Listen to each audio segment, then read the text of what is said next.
Hello, everyone, and welcome back to Poddin my Noggin. Thank you so much for tuning in again this week. I appreciate it very much. Um, this week's podcast is going to actually discuss a topic that I find really interesting and fascinating, and that is hate, and hate specifically online. Um, what I find really interesting is I've known, everybody knows that the comment sections on social media platforms and different sort of digital platforms are cesspools for hatred, and that there are always comments that are so ugly and mean and below the belt and so uncalled for. And I see it. Since starting my um, social media journey with, promoting the podcast and being a writer and my blog and all of those things, I've spent a lot more time on social media, following people who inspire me, scrolling through reels and, finding things that stick out to me. And I'm like, oh, I like this and I want to leave a comment or I want to do this sort of thing.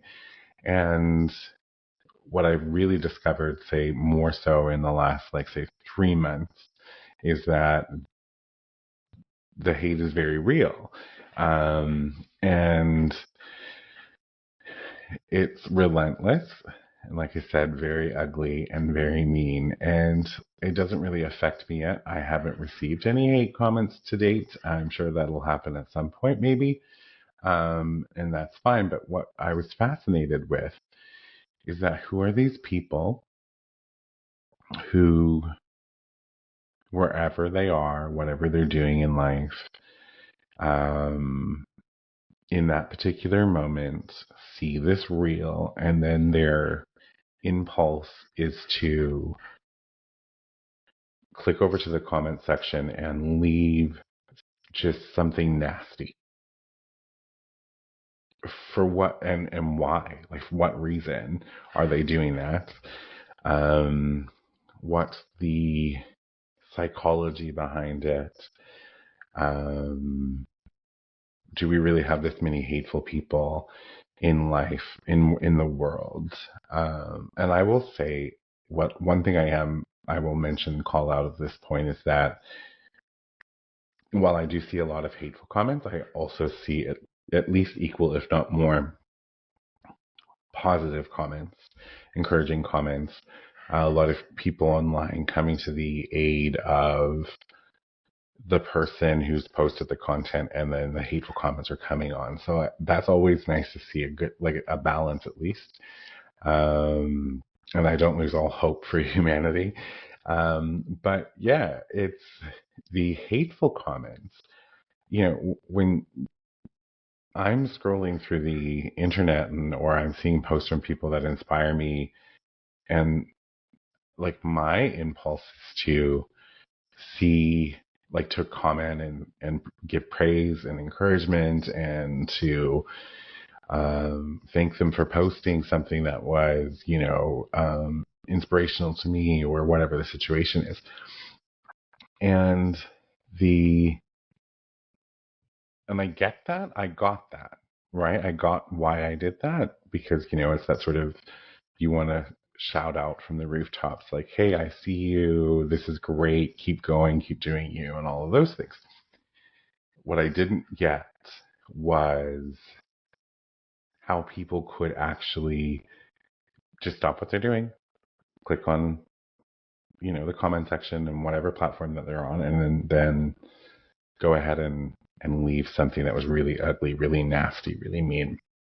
And then it's on every site, whether you, like, it's TikTok, Twitter, Threads, Instagram, Facebook, YouTube, Reddit, like, wherever you go, you're going to find them.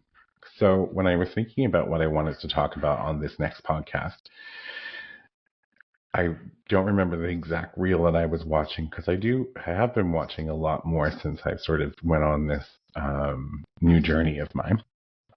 And I was watching this reel. I clicked over to the comment section, and there was just a slew of hatred for this person. And I was just like, why?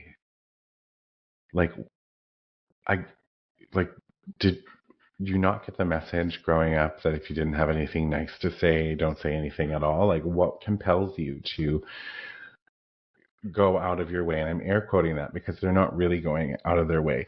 The mechanism is so easy for them to actually leave these particular comments. So we're not really creating a boundary to leave these comments, whether good or bad. So, but it's just, I find it really fascinating, mind boggling, and just interesting. So we're going to talk about online hate this week on this podcast. And for me, in my 20s, which I've talked about on a previous podcast, is there wasn't as much social media as there is today, for one. And yes, I am letting you know how old I am. But also, I think at the time, as I've mentioned previously, I was sort of in a not great place to start with. So I was already sort of a negative, pessimistic, hateful person. So there was definitely a few instances, not an extreme amount, but a few instances where I either left or even made a post that had sort of hateful commentary in it towards others. And at the time, I didn't think about it much because, like, I didn't do it all the time. It was so random. It was prompting. And so, I've been there. I've done this as well. And then I'm thinking to myself, when I was starting to really sort of plan for this particular episode, I'm like, okay, so I have my thoughts on online hate and why they do it. I have my theories, of course. But I don't think I ever really thought much or deeply on the online hate sort of epidemic, if you will, because it's grown and it gets worse and worse every year. And then also how multifaceted it is, because it is extremely multifaceted. So I started to do research and spent quite a number of days sort of going down rabbit holes of previously existing research studies and clinical studies on hate and digital communication and all of those things. And then what resulted in that is a 5-part series blog post where I write free from opinion for the most part, more formally, on this online hate situation. And I'll talk about that a little bit later, but you can view like the sort of in-depth research I did on it over at cksims.com. But today we're just going to sort of talk loosely about it. We're going to talk about what my findings were. And I have to admit that I think that my findings on the topic were really interesting. And it kind of makes sense because it matches even some of my theories that I had, but my theories never went to the depths that these studies had gone. And in addition to that, none of the thoughts that I had sort of names attached to it.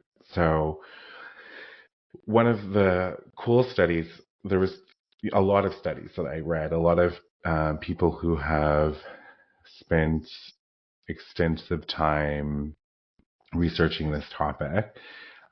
Just to name a few, John Stuhler, Tom Postmes, and Russell Spears are three of the individuals that I sort of read their work and familiarized myself with this situation. This there's another word, but it's not in my head right now, so we're not going to waste too much time on it. But yeah, so I think what happened through the research is that I came to some sort of my own conclusions based on what was researched and what I learned in that process. So let's talk about it. There is a name that refers, like online hate is referred to as digital disinhibition. And I find that sort of a fantastic name because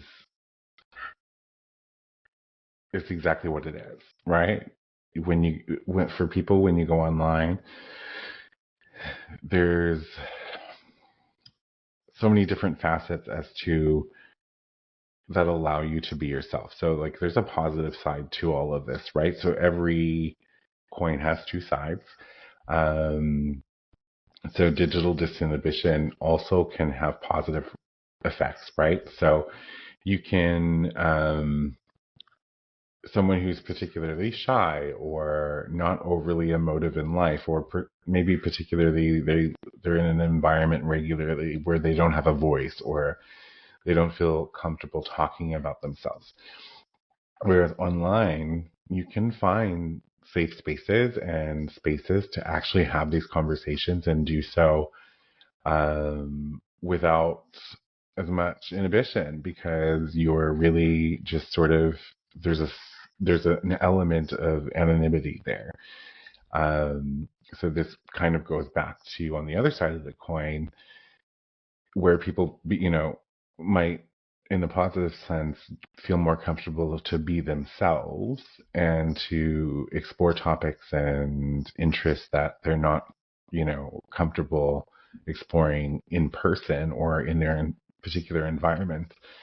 The same thing is true for people who are not so nice, or people who are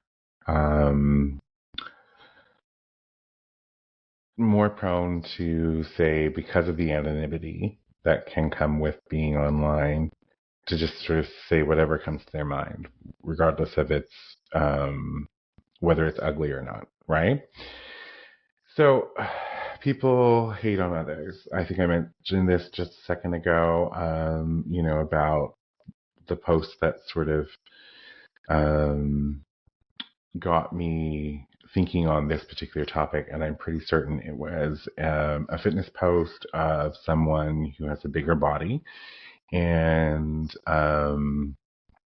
the hate comments were just ridiculous, saying everything that you can possibly say in a rude, crude, mean, ugly way towards this person who's just trying to better themselves.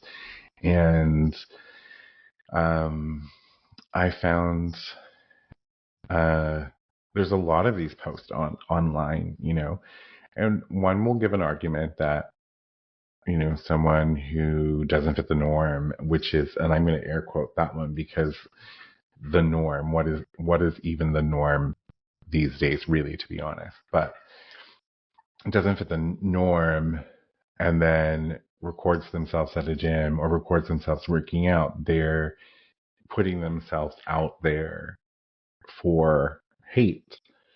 And I hate that we live in a world where that is actual truth. When you post something about yourself online, you're opening yourself up to every variation of feedback you can possibly imagine. And it's just a matter of who sees your content and what they feel in that moment. And they can say something that's really uplifting, or you might actually inspire somebody, or you may just get an onslaught of really ugly, messy, nasty comments about your body, about your worth, about your value, all of those particular things. So it's sad, but it's true. And I wish that we could live in a world where people could post things safely, or post things where they, I don't know, can add some sort of filter or shield to it that prevents, people who have been notably engaged in hateful content online from not seeing it. Like, that would be, I think that would be great. It would create safer spaces.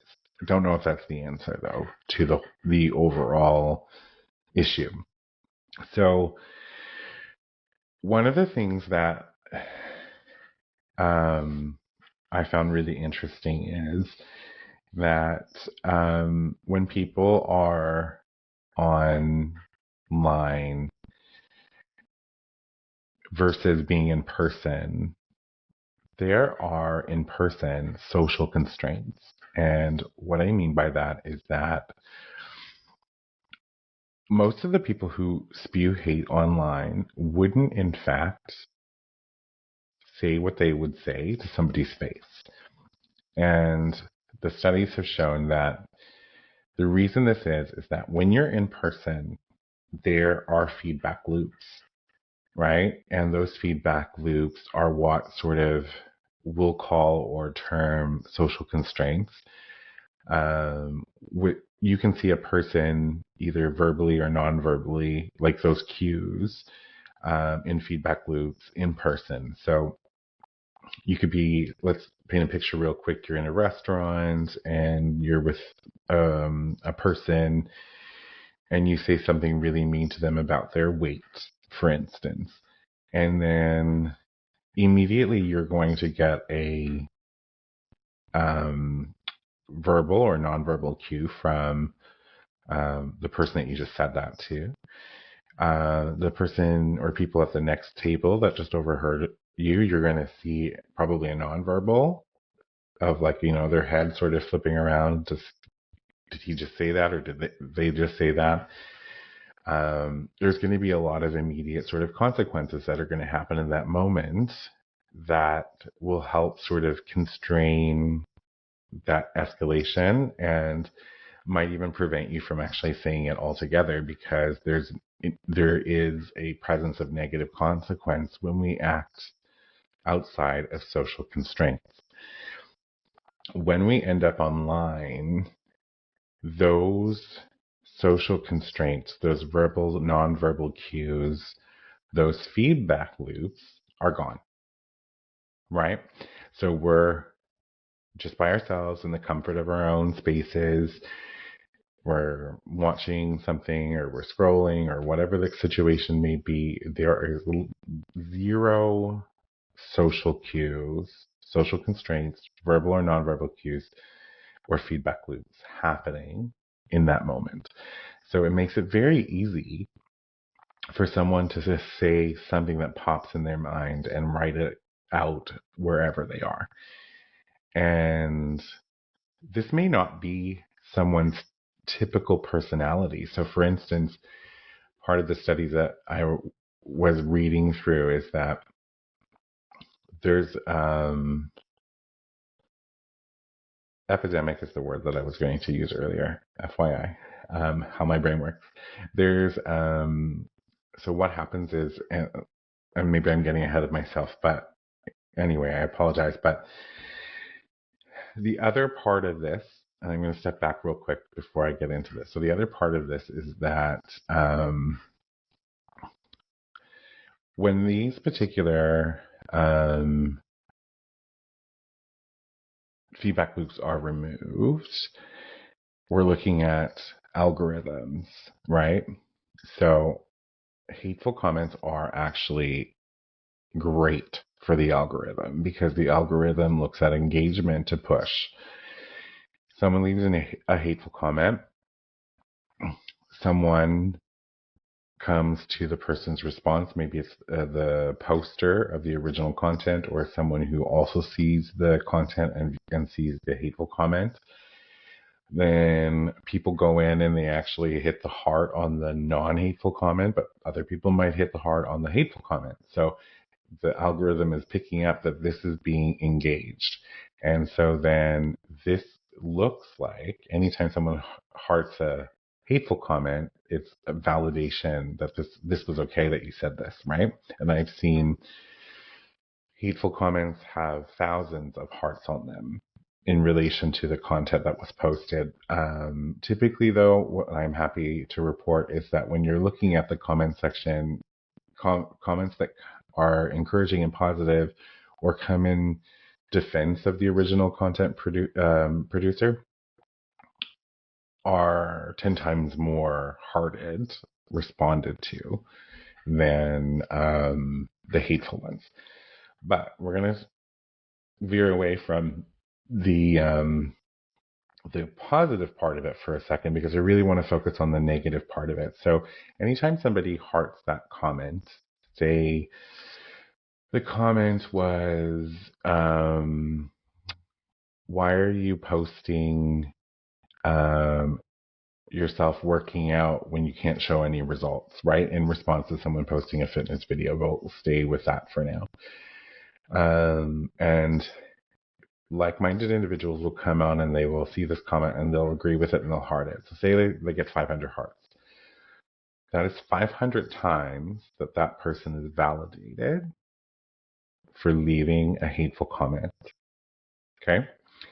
So what then happens, and I talked about this already in my interview with Jen Lord, I said that the algorithm has me figured out because the algorithm sends me uplifting content, encouraging content, content of people who are doing better for themselves or trying to better themselves, content of people who are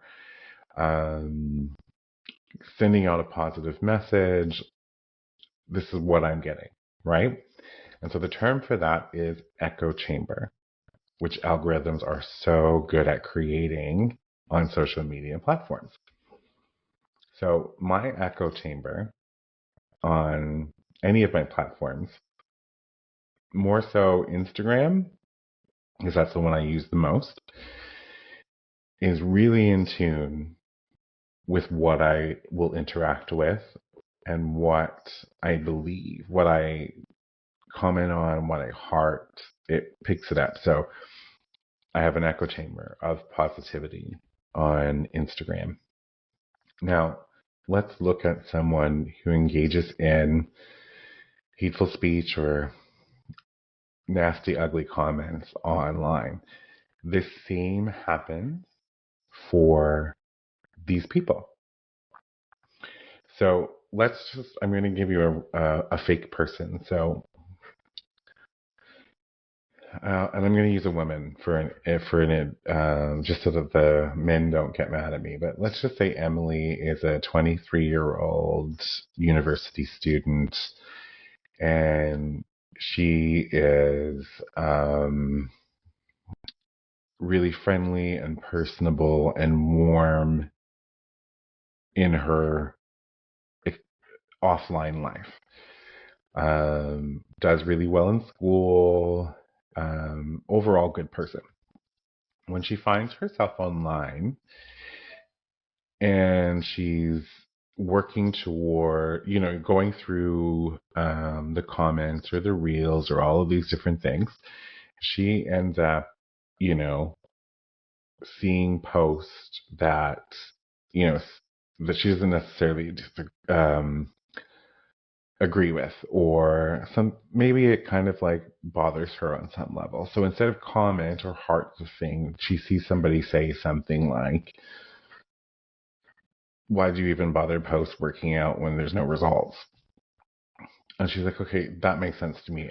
And not even really thinking it through, she just hearts it, right? And so this is her practice in the beginning. What she's actually doing now is creating an echo chamber that's going to show content that she doesn't particularly align herself with. So maybe she has some insecurities about her own body, and watching somebody who's bigger bodied post fitness videos on the internet kind of really bothers her. And so she's no, no. And then, this might escalate, right? So remember that Emily's a nice, warm person outside of her online presence. Next, she goes and she says she sees something and it really just irks her, and she's not in a good mood at the moment, and she's stressed about school, and so she's feeling a little raw and agitated, and she leaves a not so nice comment on somebody's content. She's now furthering that echo chamber. The algorithm is going to start doing is sending her stuff that she doesn't particularly like, because this is what she's interacting with. So she's going to read comments that sort of fits within her realm. Some may be extreme and she doesn't feel like right now, but she's going to actually see that, there are people that are a little bit more like her, that they don't really want to see that. And people shouldn't be posting this. And so this starts to create an online identity, which the algorithm is feeding into. And these are her online practices, right? Still not her original practices. There's no feedback loops online. There are no nonverbal cues. This person sort of engaged in hostility, so the algorithm starts to create an echo chamber for this particular person. So the thing that adds to this is the anonymity, right? So there are different types. So for instance, Facebook requires a real name, but we all know that you can get around that. TikTok as well requires a real name, but you can totally get around that. A lot of the places require real names, but there are ways to get around it. In studies that I read through over the past week, it shows that people who have platforms that have real name policies are less hostile than platforms that do not. So Facebook versus Reddit, for instance. Now, people are a little bit more cautious when it's your own profile and your own name, but some people are just hateful in general.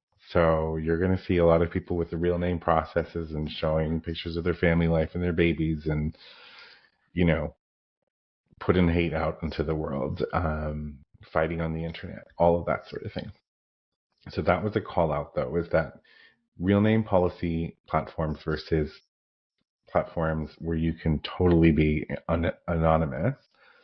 The anonymous ones are worse than Instagram, say TikTok, Facebook. The other contributing factor to the studies that I was reading through is that you get less hate in a live chat than you would on a platform that's asynchronous, right? So most of the social media platforms are asynchronous. You can post a comment and then scroll on to the next feed and completely forget that you left a comment, right? So it's one of those things. So anonymity, asynchronous messaging removes those feedback loops. People lean into unfiltered verbiage, right? And once again, this can be the same for people who are positive people. Like someone might be really shy in life and would never imagine going up to a stranger who they see do something cool and saying, "Oh my God, that was so cool." Whereas online, they feel less inhibited and will actually send a message because there's no repercussions whatsoever. They don't have to feel shame. They don't have to feel anxiety or fear, because they are in the protection of their space, and it's through a device that they're having these interactions, and that device can go offline super fast. So there's nothing dissuading you from interacting with that particular content. And as I said, it can be both good and bad. Allows people to show vulnerability, but it also allows other people to engage in hateful interactions. What I found interesting here, though, is there's an observed side effect in these studies. And we're going to just talk about the hateful part of it. So the studies have shown that continued engagement in hateful comments can overflow into offline interaction. So if we go back to Emily, right, who, nice person in the world, but online, not so nice. She's creating an echo chamber of comments and hearts engagement.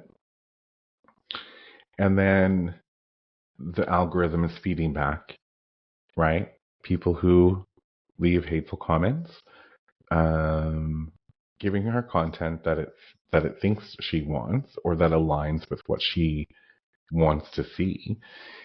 And slowly and gradually, continuous engagement begins to alter this person's characteristics. So, a person who didn't exhibit those characteristic traits previously, with repetitive echo chambers and a lack of feedback loops, can gradually and slowly manifest those traits in real life. And this can cause strain on personal relationships and their livelihood. So let's give it 2 years. You know, Emily's towards the end of her schooling and all of those things, and she had friends, but like her friends now agitate her, or she feels better than they do, or she feels she's better than they are. You know, she's engaged in hateful comments online. She's hearted it. The echo chamber has been created. And people's minds now online, it becomes such a part of their online presence, it starts to overflow into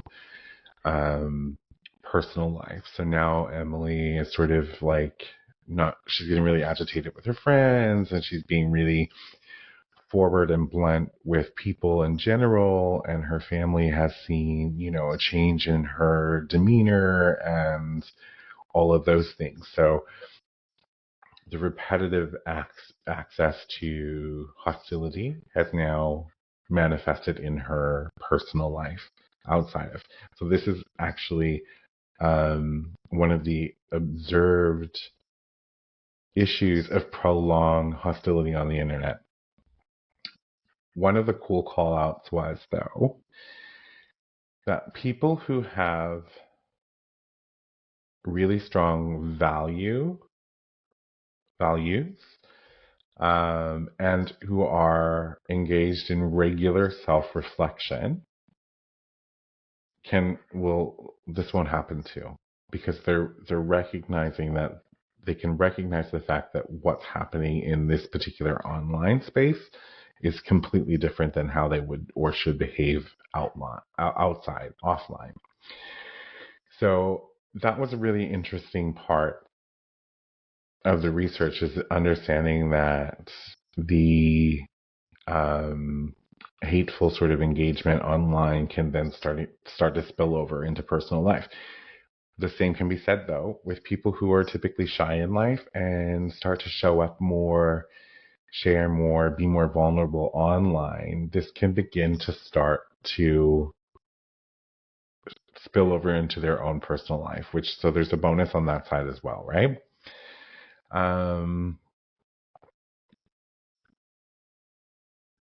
as I said before, I have written a 5-part blog post on this topic.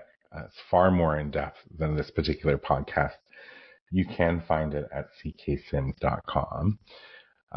It's written formally and without my opinion. So um, that was a fun way to spend the last week, was sort of researching online hate. So for me, I think I have a new appreciation for digital disinhibition, online hate, because I think I understand it more, and I understand how it, and I understand how it can um, be so cavalier for someone to just leave a message, right? There is no immediate consequence for somebody who leaves hate comments on the internet. It's just doesn't, it's non-existent, right? Um, so, and like one of the interesting things that I also find is that for me, there has been, I don't know how many times on Instagram in particular, where I've had a post flagged for going against community guidelines, and I'm like, huh? I'm like, I was just telling them that they were amazing and wonderful, and you can do it, and all these things, and it gets flagged, and so I'm sitting there anytime that happens, which I would say has probably been like 10 times over the last 3 months, and they don't really give you any concrete details as to what about your post was flagged and then or removed. So you don't have a lot to go by. And I have read the community guidelines and the correlation I'm not seeing. But then I think I'm like people, if I'm getting flagged, are the hateful comments getting flagged? What kind of system or AI or algorithm is in there? And perhaps they have no interest in removing hateful comments because a hateful comments show engagement and it pushes more content, which is exactly what the platforms actually want to happen. So I find it all really interesting. I like the fact that I've been able to name the different components of it. So, and understand now at a level that, you know, that you've got the digital disinhibition, you've got the fact that there's the lack of feedback loops, the understanding of echo chambers that have been actually created because of your preferences, what you've engaged with, what you've not engaged with, what you've requested as, say, spam or something that you're not interested in seeing. Like this all goes into the algorithm and then starts to feed you what it is you're interested in. And in my case, it's 99.99% positive, uplifting, encouraging content.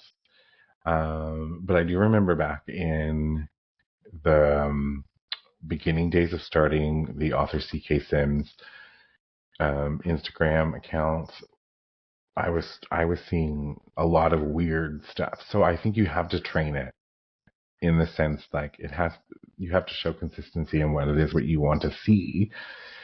Um, because like it was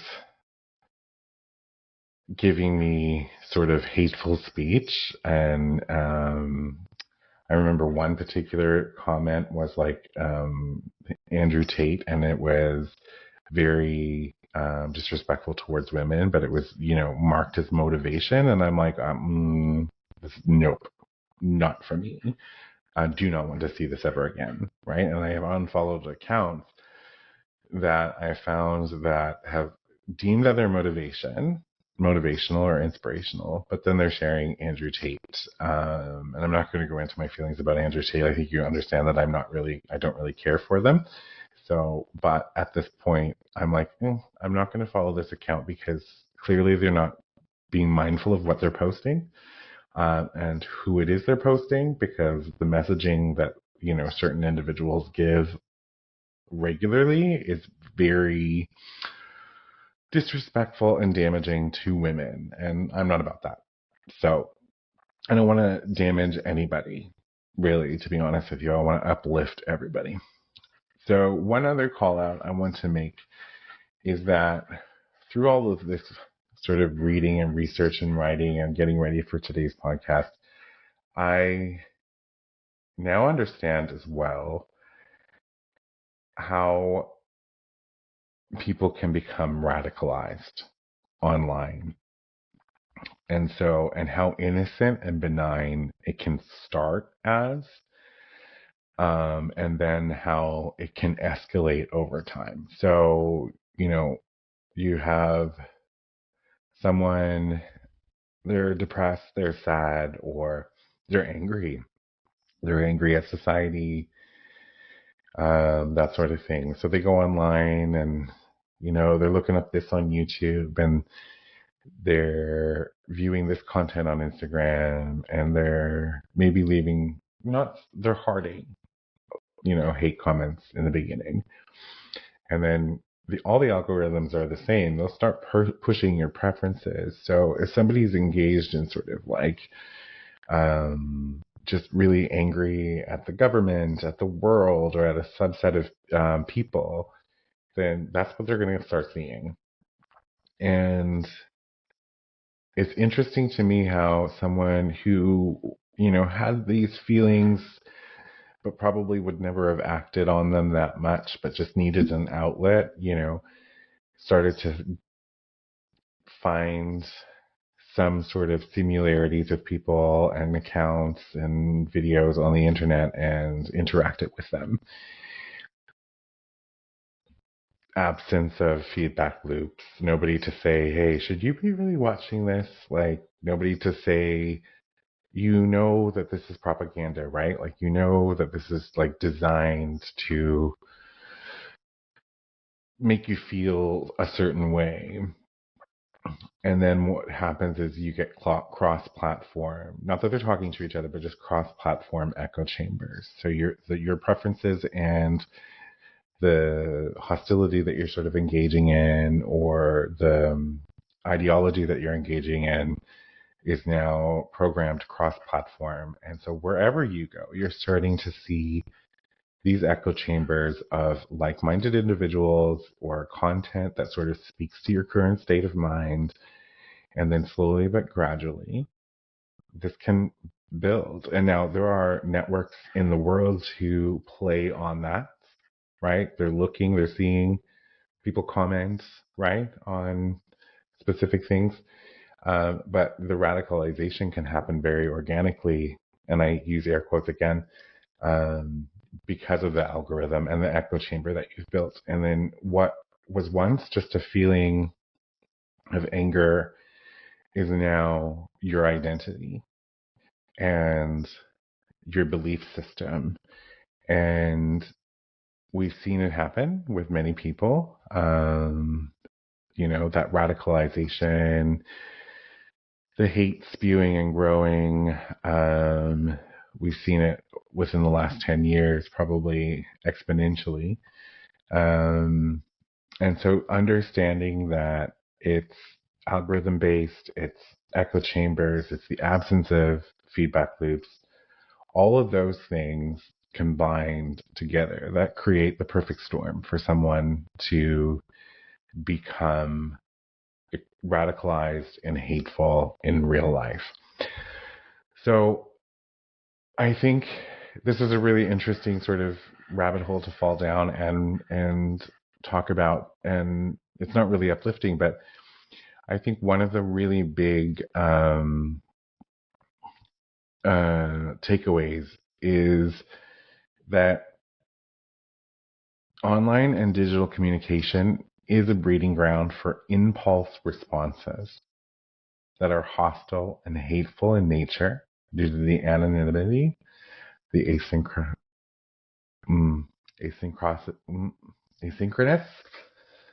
the absence of feedback loops, and the absence of any perceivable emotional reactions from the post itself, right? I would love to talk to people who have been recipients of online hate, how it affected you, online, how it affected you in real life, like your mental health and how you managed to overcome it. If you are interested in having a conversation with me and being a guest on this podcast, head over to cksimms.com. That's cksimms.com. Go to the contact page and fill out the form and send it off to me. I would really love to have these conversations about how you've worked through these particular things. The last thing to remember, though, and then probably the most important, based on these studies and what we already sort of knew, is these hateful comments are not at all about you in particular, but more about the person writing them, where they are at in their lives, and it is a direct reflection of themselves. So, grain of salt, y'all. You have to live in your truth and be who you are. And you're going to get hate comments, probably. If you do anything that somebody deems different or out of the ordinary, you're going to get them. Eventually. I haven't gotten any yet since I've told you. Since I told you earlier, I haven't gotten any yet. I'm very interested to see what it is when I do get one. How I react, how I respond to it. I feel like I'll have a pretty neutral response to it based on this particular research rabbit hole that I went down. That said, live in your truth, pay no heed, and just be you.